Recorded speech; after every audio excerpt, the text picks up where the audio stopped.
So hello and welcome to the New Gig podcast. I'm your host, Glen Hodgson. And today I'm delighted to be joined by trained psychologist and mental strength trainer, Charlotta Segerlund Darnell. How are you doing, Charlotta? I'm doing fine, Glen, and thank you for inviting me to the podcast. Very much a pleasure to have you on. So let's start from the beginning, a little bit about your background and also what you're doing now. My academic background is that I have a Bachelor of Arts in psychology and other behavioral sciences subjects. And I also am a CBT therapist and mindfulness instructor and CBT addiction therapist and a lot of stuff. So I've been working as a coach and therapist for over 20 years and on my own, having my own business the whole time. So right now I work with leadership coaching. I work with self-leadership coaching, a lot with growth mindset and resilience and stuff. So that's what I'm doing now. And I'm super excited about the freelancer market. So thank you for your introduction of me. Well, definitely. I think it's very important as well, given your sort of background. And as we see sort of the growth of freelancing, remote work, there's putting different strains, different pressures, and different stresses as well on individuals as we adapt to this new paradigm and the new presence of how work looks like. Of course, this raises new challenges. And could you say a little bit about sort of the specific worries and challenges that freelancers and remote workers are facing, Charlotta? I think everyone on the work, the new future of work, has to realize that you have to be in constant learning and development. And you have to really embrace the idea of you providing your services on demand and being really close to the customer experience, so to speak. So you have to be flexible. And that, of course, can be challenging for everyone. But when you're a freelancer, an entrepreneur, or running your own business, then it's really just up to you to be proactive about everything, really. So you have to be able to lead yourself. Absolutely. And I think this is an interesting part that people sometimes forget. Of course, there's more freedom, there's more choice, there's more flexibility, but there's also that need that no one's going to give you a kick. No one's going to sort of give you sometimes the support you need. There's a certain element you have to be a self-starter and be able to focus on these things yourself. Absolutely. But I think that many people that are employed, they have also starting to realize that they don't have this security either. So, but as a freelancer, that's even more so. Then you have more areas of your life where you have to lead yourself. Absolutely so. Yeah, absolutely. And I think this is really important that people sort of aware of that. And also there is individuals like yourself, Charlotta, who can give that support and give the training and also the signs to look out for, but also hints, tips, and techniques to be able to be better and deal with the natural pressures, because these things aren't going to disappear. They're there and they're going to be part of everyday life. It's harnessing them and being able to harnessing them. Yeah, absolutely. And thrive in this environment.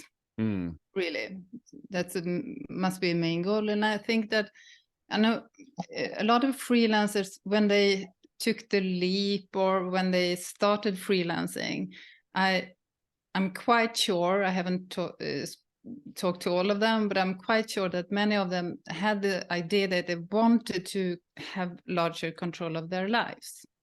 And they wanted to provide value over hours and stuff like that. Yes.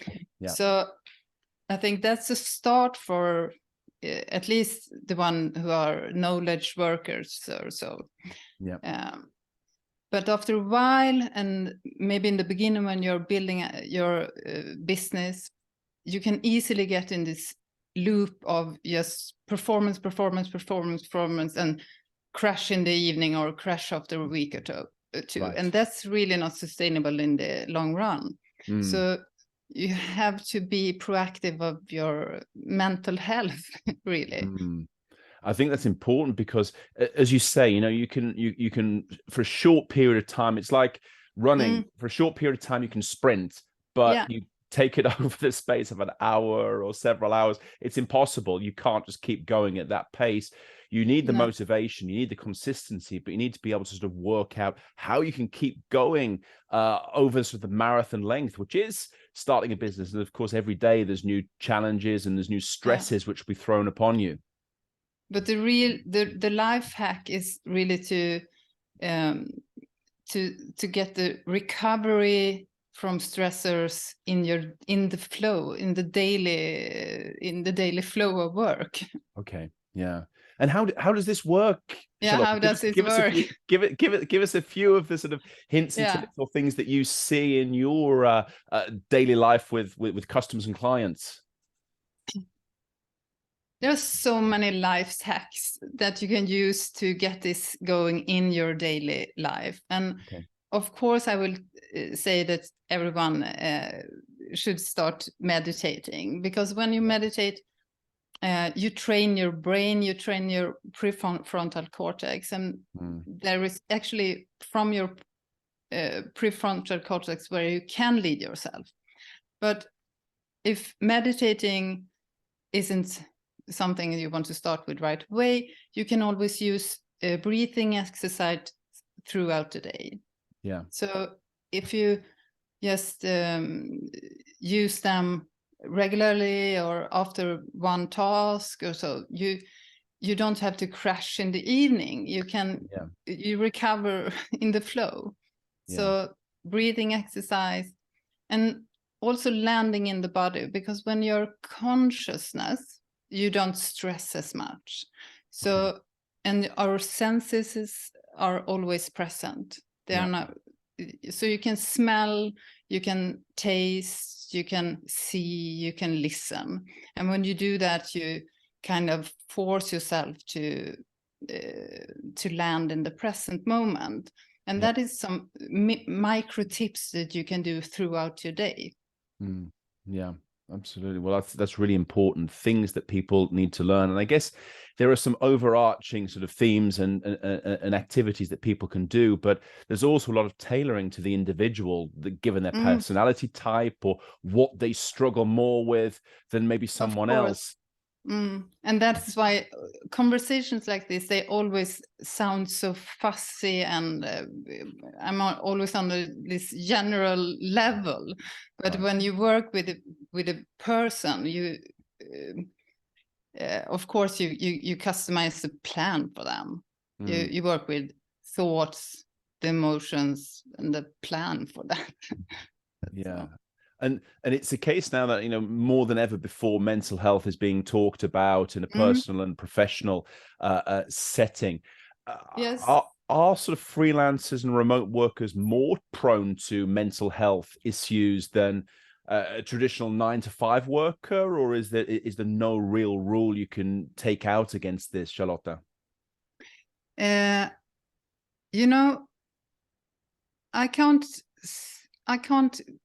don't think even you have been in the freelancer movement for quite a while. You have seen the diversity of the freelancer movement. Absolutely. And thank you for you actually rebranding freelancing and platform economy pretty much, because who is a freelancer, Glen? Really, it's such a diverse group of people. So you can't really say.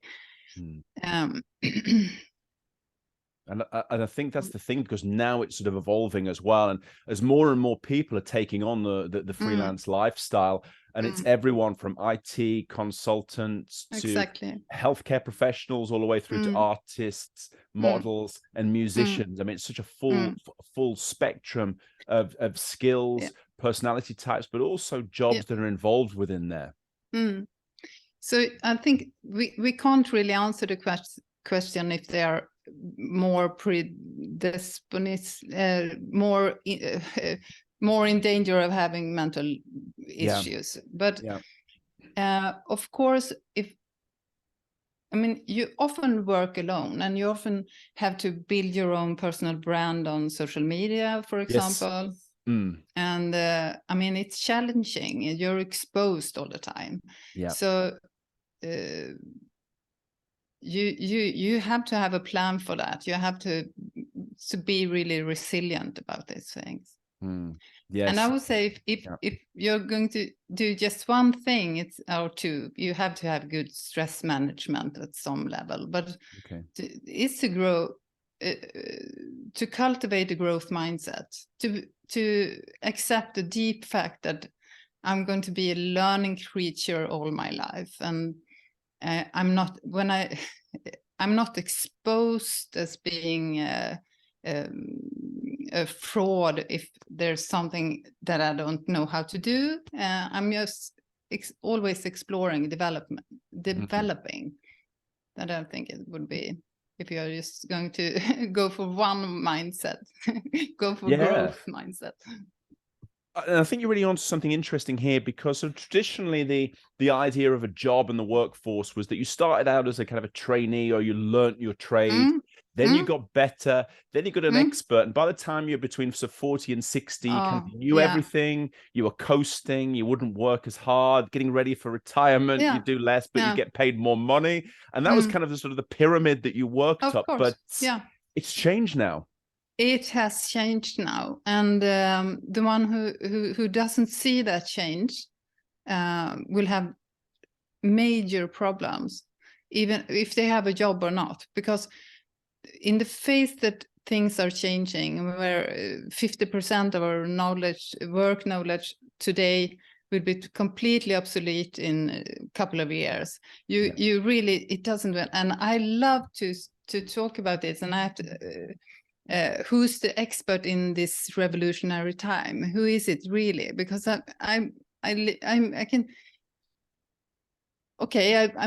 had my education 30 years ago, 20 years ago. Right. Am I an expert at my field? Yeah. Only because I've continuously reading more and exploring more and asking people, how do you want to work, and how do you want me to provide this service? That's you can't really be an expert. I studied 20 years ago, and after that, I'm just talking about what I'm studying then. So who is an expert in this time? That's a main question, actually. Yeah, and how do you see it, Glen? Yeah, well, I think it's important. I mean, this whole idea of lifelong learning is not just a nice to have; it's essential. No.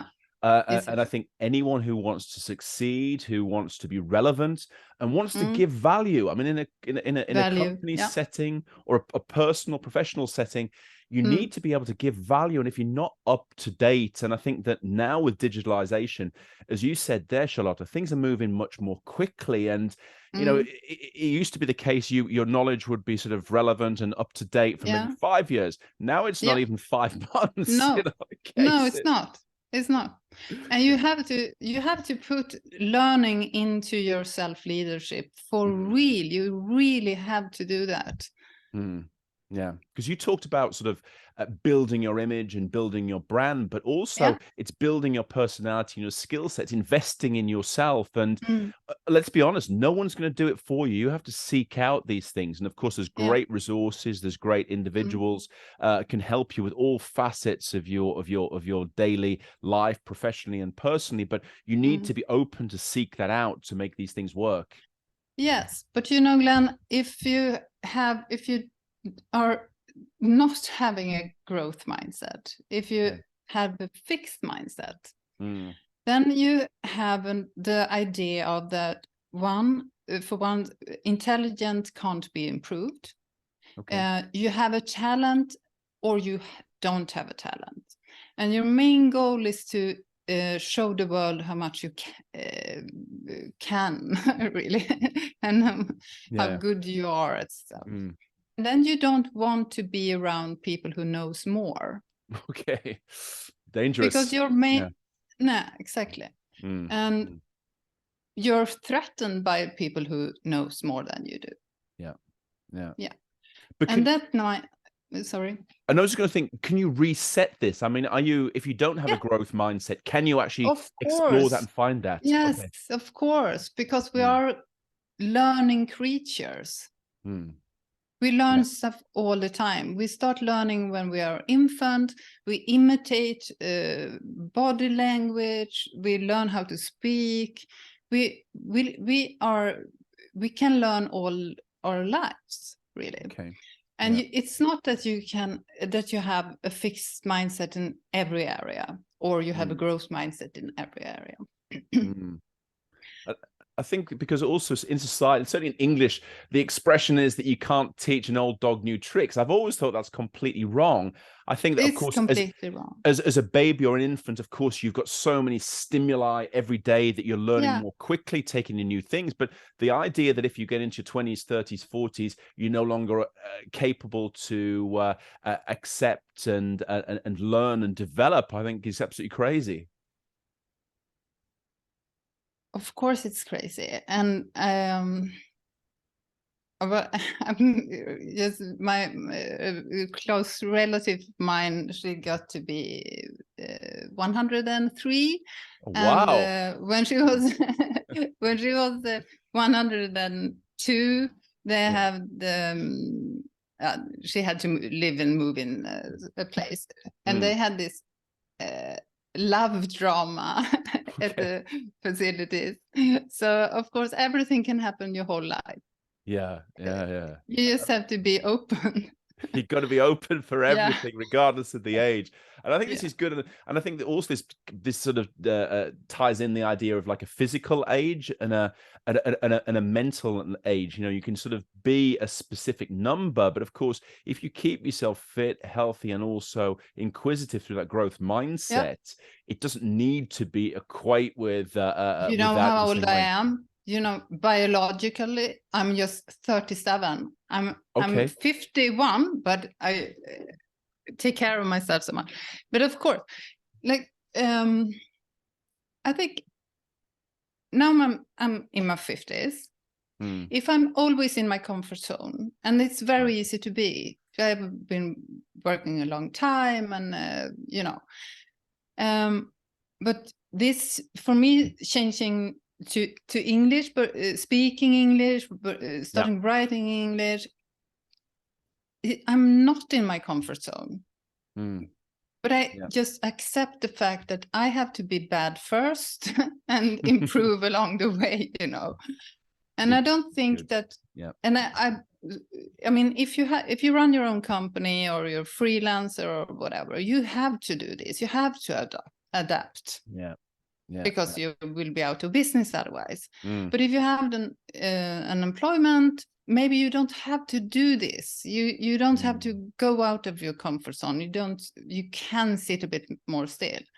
But in the long run, it's much more stimulating way of living, actually. Yeah, I think also as human beings, we need it. We can't. We're not built to just glide along for decade after decade. We're supposed to have difficulties. We're supposed to have highs and lows, and that what sort of forms our character, but also our physical being as well. We need to be able to have these things. We need to work hard and be able to confront difficult situations and find a way around it and evolve. And the whole idea of looking for the path of least resistance, I'm sure, just leads to unhappiness further down the line. I mean, you're the psychologist, Charlotta, but that's my thinking on this. If you want to grow self-confident, You can't really sit on your on the chamber and pep talk yourself. Okay. Yeah. That's not going to work. Mm. You actually have to go out and do something and try to manage it. Yeah. And if you haven't done it before, you will be bad first. Yeah. Yeah. That's the way. I can't see. Can it be any other way? It's not. No one's born perfect at everything. Look at it, in positive psychology, they have a field called resilience. Okay. And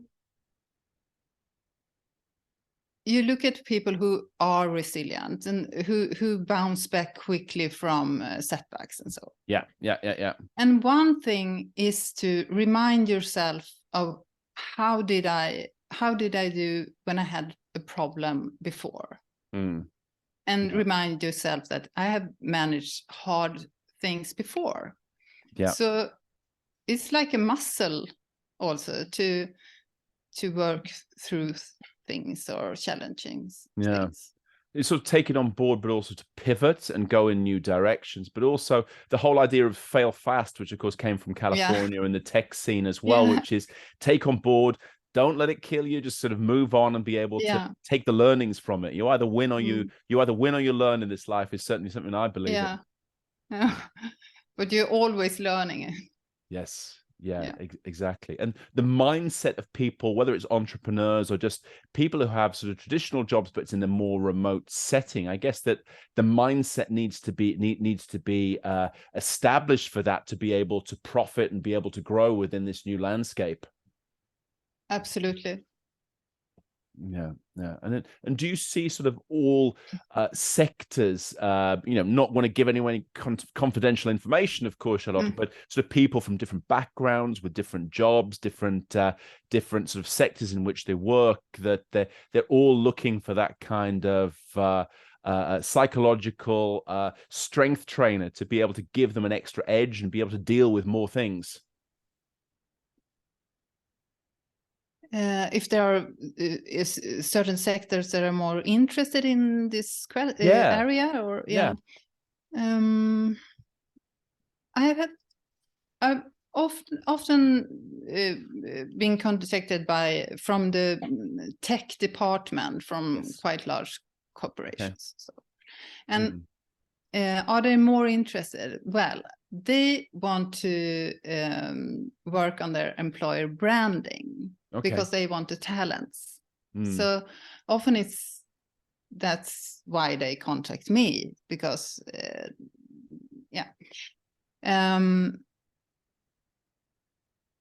but I'm not a really good fit for the corporate world, know.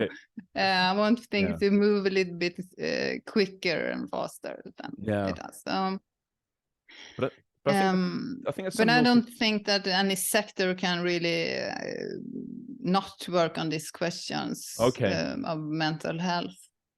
I was just thinking about with the war for talent that we've got at the moment, when there's so many, here in Sweden, and it's reflected across Europe, that the number of companies and organizations who say that they're lacking so many skilled people, that the talent they need, they just can't find to attract the best individuals, and particularly in an open talent setting. Surely to be able to offer that sort of psychological training, this resilience training, is something that would be a great benefit for platforms, companies, and organizations. Because what are we? We are humans. We have the brain. We are knowledge workers, most of us. Or people have to build their brands, as we said, on social media. We have to function in an optimal way. So, of course, that's the main thing. I think everyone should work with how people are actually, how are their well-being. Absolutely. I think it's important for everyone, and start with that, because you can't do your job properly. You can't, in a personal or professional setting, you can't be your best version of yourself without that sort of understanding and control. And there's so much that's kind of in the modern workplace or the modern labor market, which is, I wouldn't say left to chance, but it really is in a period of transition at the moment as well. I mean, how do you navigate all the uncertainty, the quick transformations, the quick changes? Is it just to sort of go with the flow, or is it more to be able to have in place these reactions and good practices that you can use to be able to navigate your way through the maze?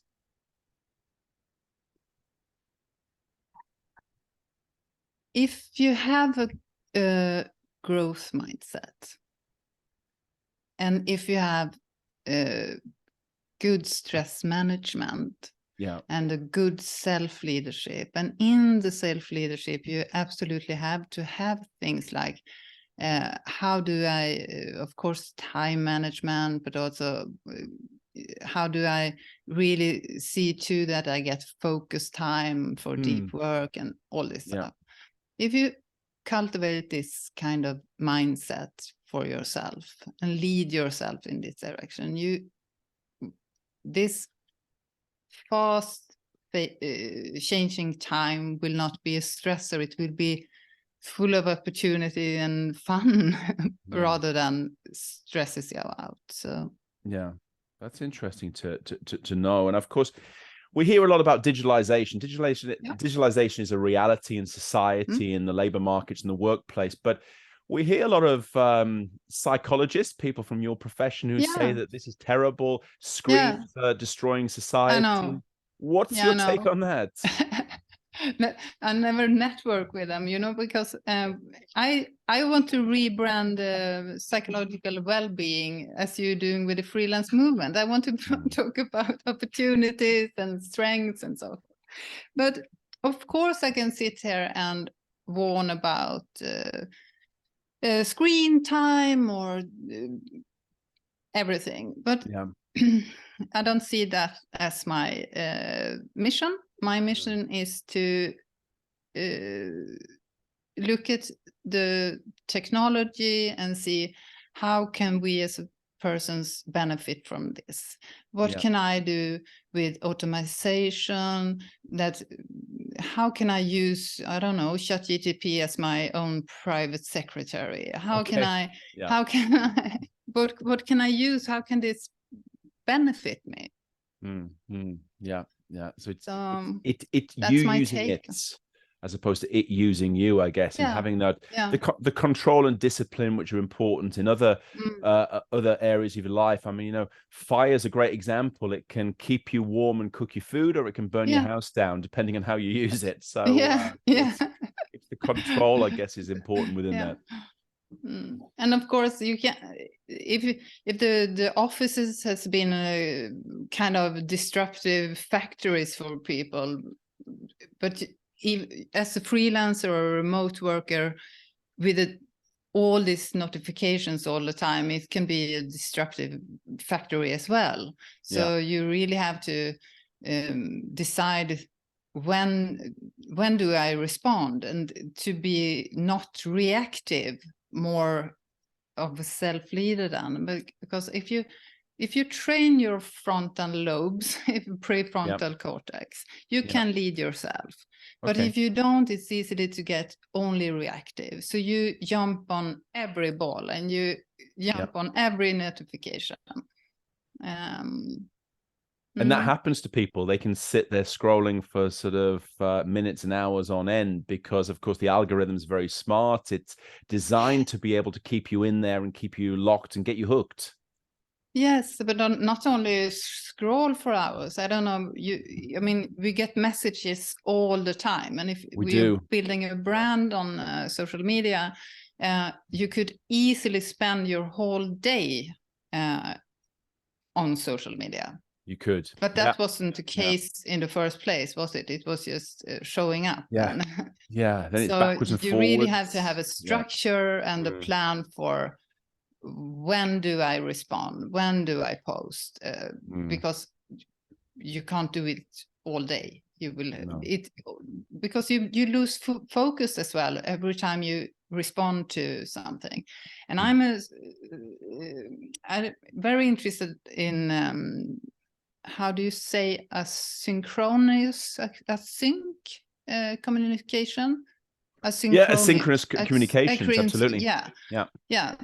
And I think maybe people could incorporate that in their own world as well, as a freelancer or remote worker. Yeah. Because if you have a mindset that you have to respond at everything at the same time, I mean, and if you're building a personal brand at the same time on the social media, that would be you having demands on yourself to respond at maybe some days 200 people. I mean, you can't work like that. Yeah, it's move everything forward, but have a structure that works for you to be able to manage the needs and the requirements, because, and also the peaks and troughs. I think that one of the things with freelance work is that everything can come all at once, or there can also be very quiet times as well. So trying to be able to sort of manage out and flatten those curves to a certain extent, and for your own sanity. But you meet a lot of freelancers. Would you say that they realize that they have to build a personal brand, or yes, how do you? Definitely, yeah, they do. Yeah, they need to be self-starters. They need to look after their own discipline. They need to take care of, like a Swiss Army knife, 20 different things at once, and they need to be able to be good at it. And also they need to have a balance in terms of the doing the work, marketing, building the brand, searching for the new opportunities, and also the profiling, and also investing in themselves in terms of course, the health and fitness, which is crucial, but also the mental development, learning programs, courses, and mixing in the right circles with the right people who are going to be positive and take them further. So it's crucial. And I think you're really onto something here, Charlotta, in terms of the focus that you're having, and of course being able to sort of bring to bear the knowledge, expertise, and skills that you've built up here. I think is a very interesting factor, and certainly something that will not go away anytime soon. No. And I always develop my products, and now I can see that people want to, because I have been asking myself the question for some time now: how do people really want to buy? And when I ask my clients, I mean, I work in a quite traditional way. We have these sessions not every week, and so but I can see that there is a need for much smaller nudges or smaller coaching, and that's, but I have to figure out a way how to do it, because it's a bit about logistics for me, really. But I can see that they have a need for this quick coaching along the day. How to be able to put these two elements together, but fascinating, and as we say, it's a journey with lots of milestones along the way, and I really appreciate you sort of coming on to share your vision and also highlight some of the issues that are being faced at the present time. Thank you so much for having me on and doing this podcast, Glen. It's an absolute pleasure. We'll have you again soon and see what the new challenges, new opportunities are as we go forward. So thank you very much indeed. Thank you, Glen.